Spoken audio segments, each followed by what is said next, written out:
In today's episode, we are going to learn how to understand formula errors in Excel.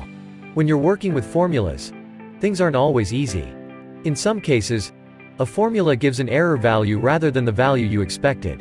Excel can help you figure out what's wrong by returning one of 7 error values. Let's start. This error value means that the formula is attempting to divide a value by 0. There is mathematically no way to divide a number by 0.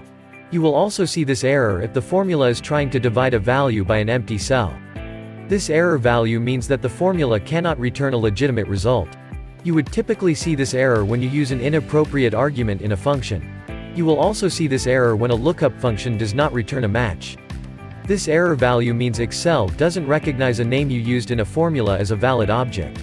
This error could be a result of a misspelled function, a misspelled sheet name, a mistyped cell reference, or some other syntax error.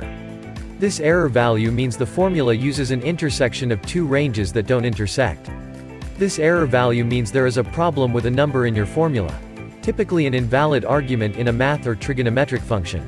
For example, you entered a negative number where a positive number was expected.